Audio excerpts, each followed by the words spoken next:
అర్థాన్ని మనసులో ఉంచుకుంటే తత్వోపదేశం చేయటంలో గురువు ఒక్కరే సమర్థులు అని శిష్యునికి విదితమవుతుంది. అందువలన మన బుద్ధి ఆత్మ పరాయణ అయ్యి నిత్యానిత్య వివేకయుక్తమై వైరాగ్యంతో ఉండేలా చేయమని బాబాను ప్రార్థిద్దాం. నేను అవివేకిని, మూఢుణ్ణి. నా బుద్ధి అజ్ఞానంతో ఎప్పుడూ కుతర్కాలు చేస్తుంది.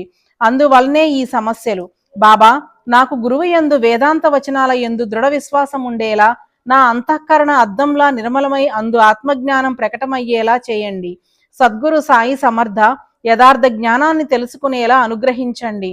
అనుభవ జ్ఞానం లేకుండా ఒట్టి వాచాలత్వం ఉంటే పరమార్థాన్ని ఏం సాధించగలం? బాబా, మీ ప్రభావంతో జ్ఞానాన్ని శరీరంలో అనుభవింపజేసి సహజమైన సాయుధ్యాన్ని ప్రసాదించి మమ్ము కరుణించండి.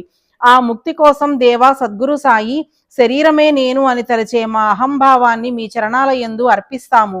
మాలో నేను అనేది లేకుండా ఇక ముందు మమ్మల్ని మీరే కాపాడాలి. మా శరీరాభిమానాన్ని తీసేసుకోండి. మాకు సుఖదుఖాలు తెలియకుండా పోవాలి. మీ ఇచ్ఛానుసారం మీ సూత్రాన్ని నడిపించి మా మనసులను అరికట్టండి. లేదా మా అహంభావం కంటే మీరే అయ్యి మా సుఖ దుఃఖాల అనుభవాలను కూడా మీరే తీసుకోండి. మాకు వాని చింత వద్దు.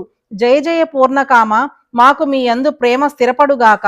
మంగళధామ, ఈ చంచలమైన మనసు మీ పాదాల యందు విశ్రాంతిని తీసుకొనుగాక. బాబా, మీకు కాక మాకు మరెవరు హితవచనాలను చెబుతారు?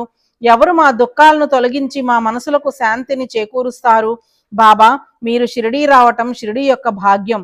మీరు అక్కడే మీ నివాసాన్ని ఏర్పరచుకుని షిరిడీని పుణ్యక్షేత్రంగా చేశారు. షిరిడీ యొక్క సుకృతం ఎంత ధన్యం! సాయి దయామయులు దానిని భాగ్యవంతంగా తమ వసతి స్థానంగా అలంకరించారు.